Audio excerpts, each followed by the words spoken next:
Alright, we're back again. Gonna play another daily event. This will be a Pauper constructed daily event. Just as an introduction for anybody who doesn't know, Pauper consists of only common cards. They must have been printed as a common in a Magic Online set. In paper, Pauper is pretty much anything that was a common ever. There's a slightly different metagame because there's some cards that aren't available online that make it a little different. Obviously, it's the same way with Legacy. Pauper's actually a lot of fun, and it's actually higher powered than you'd think it would be because you can use all the best commons across any set, and a lot of them are very powerful. The only card that is banned is Cranial Plating. It looks like we've won the roll here, so we're going to play first. We are playing red-black, kind of The Rock, with a bunch of discard effects and just guys like this that are just good value. Chittering Rats or whatever here. We're not going to mulligan. We have a reasonable curve, and we're going to get some value out of all of our guys. The only question is whether we want to break for a mountain or a swamp. I'm going to break for a mountain, even though I might draw Sign in Blood, because I already have two swamps in hand. Forest. Lotus Petal. Alright, so we're playing against some kind of storm. Interesting. Okay, I was wrong. This is Infect. There's a blue-green Infect deck, and I gotta say, that's a pretty good start. Turn 1 Infect creature. They run Invigorate, and they run Vines of the Vastwood, things like that, that make their guys really tough to deal with. And really, the best thing you can do is just try to put some guys between you and the Infect guys. But if you try to do that too much, they also have Distortion Strike, so...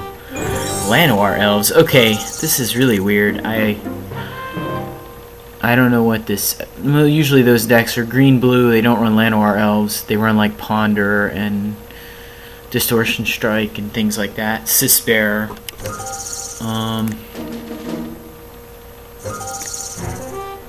I think I'm definitely trading for 2 mana if he wants to. Because soon he's not going to have a hand.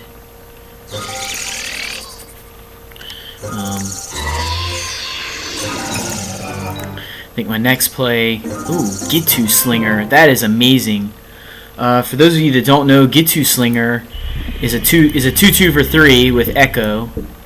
But he hands out 2 damage when he comes into play, so he's really good right here, as I will get to trade for that guy and hopefully block and trade with another guy. Still not sure exactly what he's up to. Turn 1 Blight Mamba is pretty good. Now you got another Lotus Petal. I guess this is going to be Sisbearer. Another Blight Mamba. I don't know, guys. I'm trying. He could still be green-blue and just be mana screwed, because I'm going to pay my Echo cost here. So I still need to look out for the Distortion Strike. This Shinobi is really going to help me. Next turn I should be able to take out his whole hand. And that's even if I do block with the Gitu Slinger, which I probably will, to not die to a flurry of... It's like right here, if he had Distortion Strike and a couple Invigorates, I would just be dead. There'd be nothing I could do. Rancor.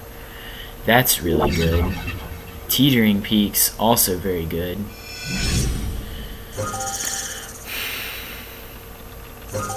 Well...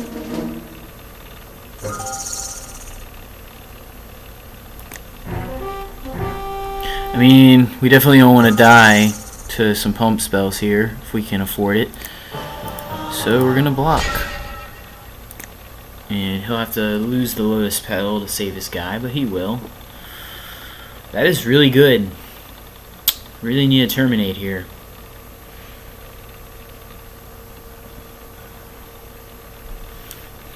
I don't see how he doesn't regenerate using the Lotus Petal mana. Unless he can just kill me.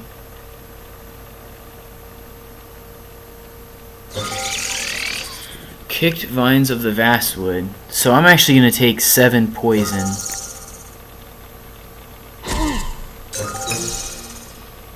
I guess that's as good as regenerating. Oh, I forgot to crack my thing. That's a really good draw. Alright,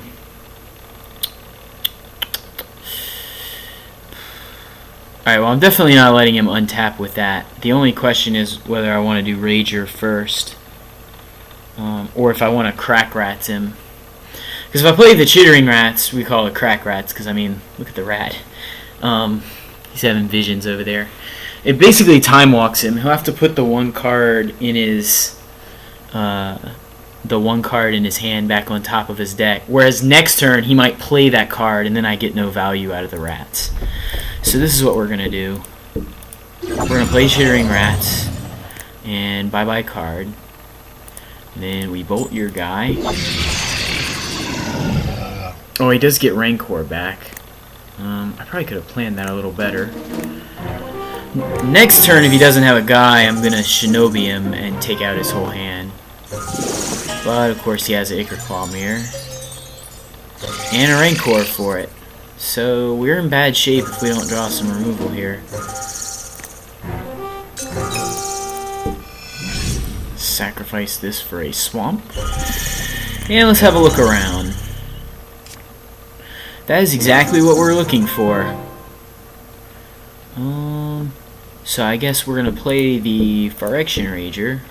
Just in case we might draw like a Bolt here and get to save the Terminate for like another Blight Mamba. That did not happen. So we will Terminate. And at this point all we can really do is try to get there before he draws another Infectosaur. Because we're already at 7, so...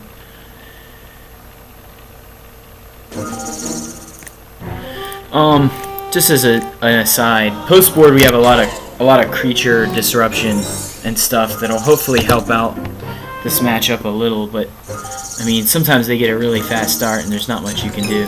This is what I like. He's got 2 cards in hand. I've got the Shinobi, so this is definitely going to be Value Industries. He just filled out an application to work there. And you're hired. So that gets rid of the Rancor, which is a big worry for me. And also I get an extra point of power. So he's in bad shape. Especially because now I can replay the Rager. And I'm going to sit on this Unearth in case he...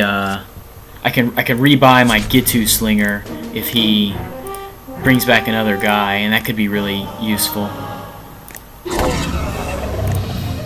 I think I've got him right here because even if he, well, let's not get ahead of ourselves. He has scooped him up. Fantastic. Okay, so that's good because like we've got this Gitu Slinger, an extra Slinger, 4 Tendrils of Corruption. And 4 Doom Blades that we can bring in post board, and we can cut a lot of the less interactive stuff like Blightning. So that's really good because we won the game. Like I think post board we're going to be highly favored, and we've won the game where it isn't like Augur of Skulls is just atrocious in this matchup. Ravenous Rats is okay because you can at least chump block, and like being able to block for value is really good. I can't imagine the Shinobi being good. I'll have to cut another card. Probably gonna cut a Crack Rats. You want to cut anything that isn't good value when they don't have a card in hand. Then those you guys usually fit the bill. So we'll see how this goes.